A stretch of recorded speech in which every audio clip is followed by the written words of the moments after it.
Hey everyone, it's Kelly and Jason Travel, and we're back to talk a little bit of a controversial topic here. No, we're going to get some hate and some love, maybe a Yeah, little bit more love, but we're going to talk about airplane etiquette airplane etiquette. and how to not annoy the people around you or act like you've never seen an airplane before. Because we've just spent the past couple weeks traveling, Man, and it's been a struggle on some of our flights, has it not? yeah. I, Let's see.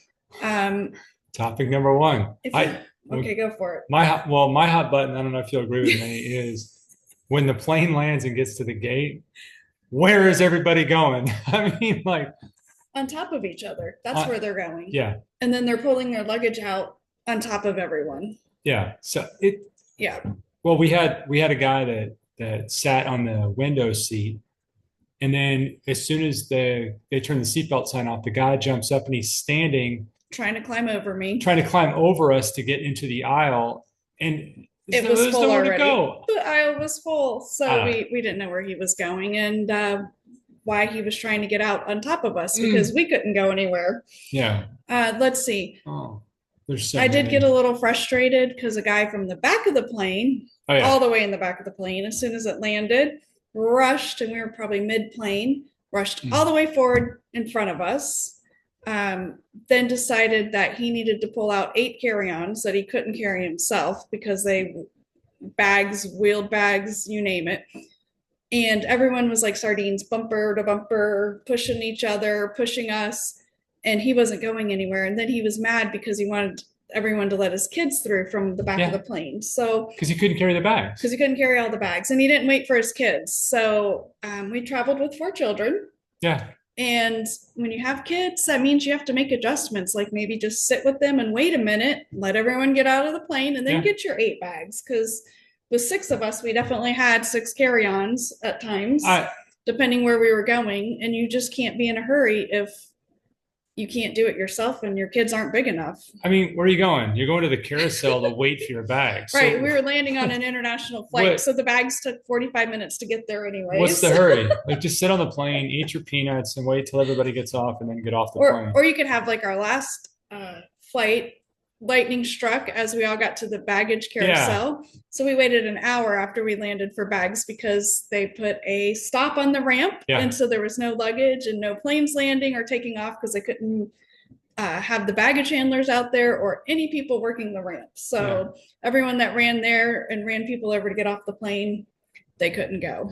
And So and the other thing is, if you're not if you're not normal, don't sit in the emergency row exit. I mean, I'm just saying, like, if well, you're that one's if you're not controversial because capable, most airlines you have to be 16 or 18 to be in the yeah, emergency row, but JetBlue really doesn't man, check that. And so there were some ones that looked a little young to be in I there. want the most capable person in the emergency exit row. I'm just saying, I'm just throwing it So out if you're a there. first responder, try to get there because that's who Yeah, we want to listen to. please.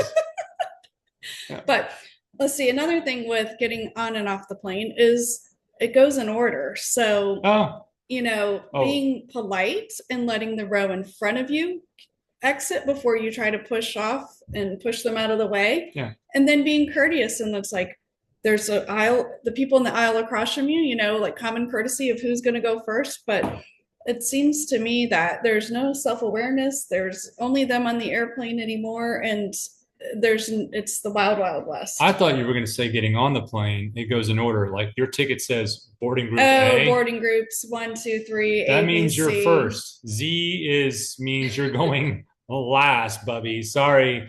I know you forgot, or maybe because you've never flown before, you forgot you had to check in, or I don't know what happens, but you got Z. So just sit in the And terminal and you just have a wait. seat unless you're on Southwest, so it really doesn't matter. Yeah, your seat is there. And Southwest is even changing that. And Yeah. that's a whole nother topic we'll get into because we were talking to one of the pilots of why they're changing. But yes, so boarding groups. We were on JetBlue recently and they do it.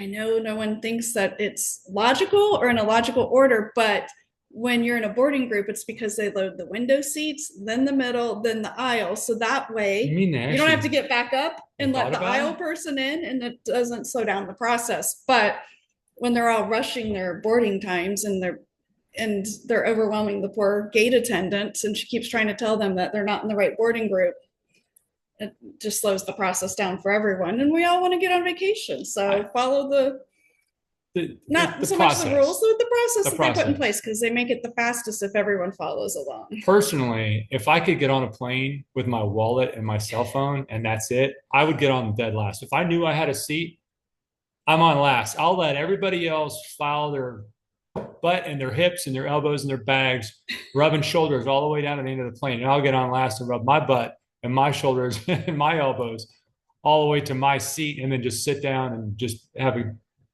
Can you tell who doesn't like carry-ons and he says just check it so we don't have to fuss with it, or the overhead bins that no. is like the kids that missed the building block day or the round little circle that had the different shapes, Yeah. and they had to put it in. You know who missed that day at preschool because they don't know how their suitcases go in the Well, here's overhead. another thing. There's two ways to look at this, right? People who bring on like 7 carry-on bags and then gate agents just don't do anything about it. Oh, okay, good for you, right? I'm happy. Rule good and bad, good and bad. Some people may hate me for this, but this is kind of the way I feel. But when you're trying to stuff a 50-pound purse or a backpack between your legs and your feet, and we have an emergency and you can't get up, that means I get out first because you're going to be tripping over your stuff. Sorry. So I don't know how I feel about it. Either bring it and trip over your stuff, or just True. don't bring it or pack a bag. I thought you were going to say that they couldn't lift the 50-pound bag over No, their they head can't do that into either. Yeah. Yeah, and the flight attendants are there for your safety, and they're not getting paid for boarding on most airlines, so they're not there to be your No. personal luggage assistance. So if you can't lift your bags and put them in the overhead, Oh, don't ask the flight attendants to do it. so actually, that's a good point. You know what? I don't think that most of the flight crew anymore, maybe there's changing now, but most of the flight crew doesn't get paid until that door closes. So when they're there and you're asking them to do stuff or you're being rude, they're not getting paid at all whatsoever. Generally speaking, most of them airlines are different, but for the most part, they're just there because they want to get everybody on the plane. So as soon as that door closes, they get paid.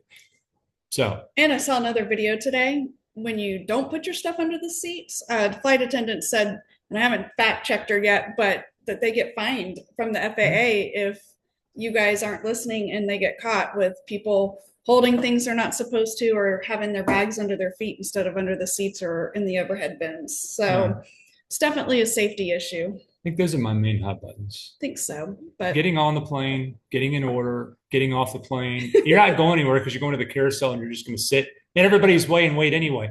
Which, by the way, why would you even bother standing in front of the carousel when there's no bags? It's like people are trying to get their bags because they can see their bag, but you're just going to stand there and like suck your thumb. And I don't. And you're on your phone. Now we got Jason rants going. Yeah, you're not even paying attention. You're on your phone. You're not even looking for your own bag. And someone's like, "Hey, excuse me, that's my bag. That's my bag. That's my bag." Now they don't get out of the way fast enough, so then you got to try to move 6 other people.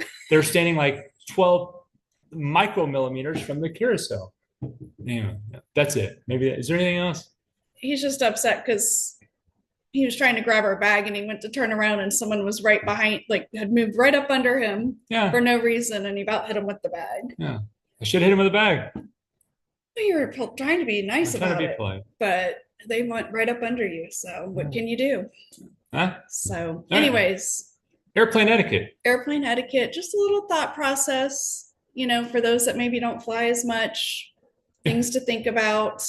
And I know those that you fly weekly and are road warriors and are on the road a lot and have a million miles because your work has you moving, probably are happy because you're probably tired of it too. Yeah. And you know what? If you got something else to add, if you got a hot button that really burns you up. When yeah. What did we forget? Like, because I'm sure there's more to the airplane etiquette that we couldn't cover, or this video could be 20 minutes long. Yeah. So add to it, please. Let us know.